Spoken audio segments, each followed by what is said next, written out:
He sent them out with a word of hope and promise the world desperately needed to hear, and still does. God is love. God made us in love. God made us for loving. Not just vessels, but instruments of God's creative love. That's the truth so many are literally dying to believe. The truth that is given to us to live and to share. And he said, truly, you will face a lot of hostility. The powers of domination and the principalities of hate aren't just going to roll over. I send you out 2 by 2. You have me, you have my Spirit, and all that I have taught you. You have each other, and there's not much else that's really going to make much difference.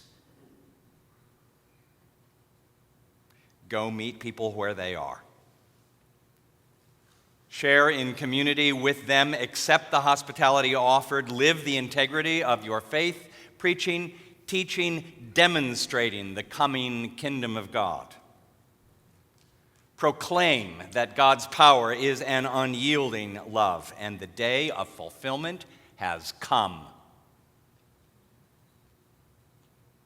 Where that word is received, dwell in peace. Where it is rejected, shake the dust from your sandals and move on.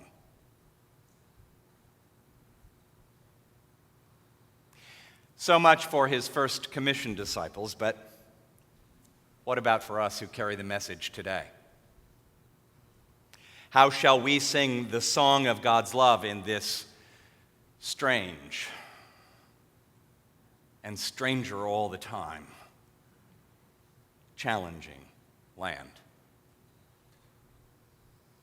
We do well to consider that question afresh on this weekend as we mark the 243rd anniversary of our nation's Declaration of Independence. Good math. How shall we sing the song of God's love here in America? The greatest power, the Rome of its day. Facing the empires and establishments of our time, how do we preach, teach, and demonstrate the truth of our faith? That God is love, that God made us in love, that God made us for loving all of us, all the time. Some would say we must have a strict separation of politics and religion. But that's pretty hard to reconcile with a Jesus who sided with the poor and marginalized, who embraced the alien and stranger, who healed those thought unworthy, who challenged every standard and establishment of political power with the proclamation that God's truth, the power from which all things come and in which all finds its fulfillment, that power and truth is an unyielding love. How can we separate that religion from our politics? If our faith means anything, it drives our witness in the world. Our religion shapes our politics. Our national day, the 4th of July, is not the anniversary of the Constitution, and it doesn't commemorate any of our institutions. It does not look back to a moment of completion or fulfillment. It remembers the Declaration of Independence and the Commonwealth of Peoples and States committing to a revolution dedicated to the proposition that all persons are created equal, endowed by their Creator with certain unalienable rights, among these life, liberty, and the pursuit of happiness, and that to secure these rights, governments are instituted which derive their just powers from the consent of the governed.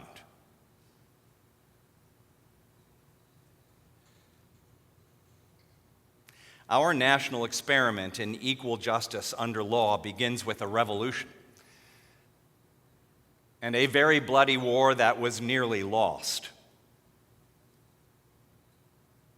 And it continues in a struggle for justice for those who have been ignored or marginalized, and some who have been sold out along the way. A struggle for what the Constitution would call 11 years later a more perfect union, which 243 years later we have yet to realize in full. The integrity and hope of this nation is realized through our continuation of a revolution that is far from complete. Advanced through our ongoing commitment to the truth that all persons are created in the image of God, formed in a dignity that is the truth of the Creator, worthy of respect, invested with rights, and called to responsibility, without regard to race, color, creed, class, gender, sexual orientation, educational attainment, income level, party affiliation, or any of the other cultural variations that people try to use to carve us up. Not first because it is the law, not just because it makes sense, not because it is politically convenient or politically correct, but because it is right. It is how we are made and what we are made for. All of us. Written into the very warp and woof of our humanity.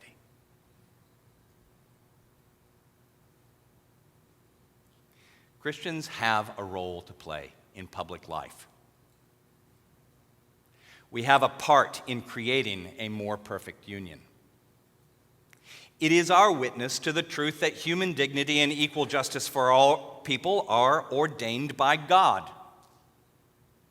A truth not just for some, but for all, commanding respect in all times and circumstances, most especially where it is inconvenient or unpopular or we have just grown tired. The Czech priest Thomas Halleck wrote, "Insofar as people are human, they are incapable of calmly accepting evil and hopelessness. They look and find nothing. The world's condition does not open itself for them a door to meaning, and yet they don't give up. There is something in the heart that is open to a better, seemingly impossible way. We feel it in yearning, in protest, and in hope." People of faith, people like you and I, are called to advance a ministry of affirmative action,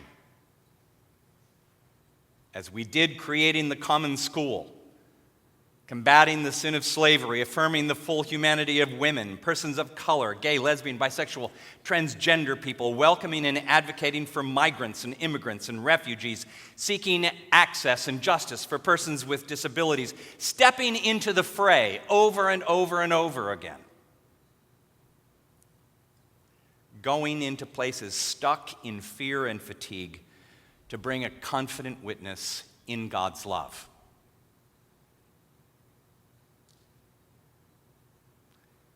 You cannot ever allow yourselves. We must not ever allow ourselves to be complacent,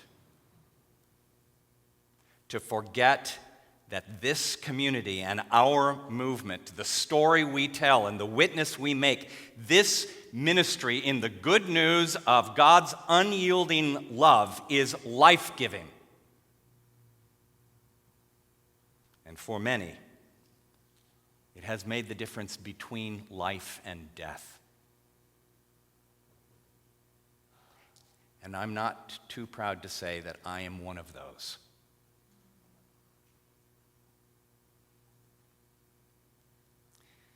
Most of us don't really like revolutions. They frighten us. But God keeps coming, stirring our hearts again and again. The Spirit works among us again and again. Christ calls and sends again and again, witnesses to the truth that justice is not secured for any until it includes all. Again and again, God calls us to continue the revolution. And this meal of bread and wine, body broken and blood poured out for forgiveness and reconciliation, for justice and mercy, this is food for that journey and promise of its fulfillment.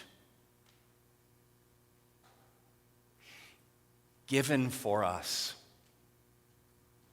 over and over and over again,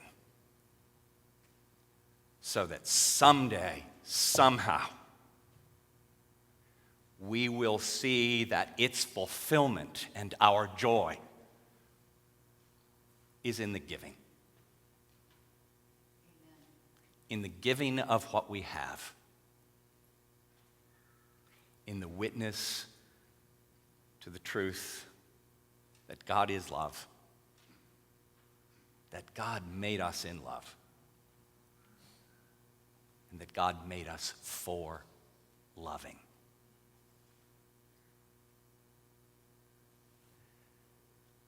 Let your gift, preparing this table of the love feast, let your gift be in that spirit.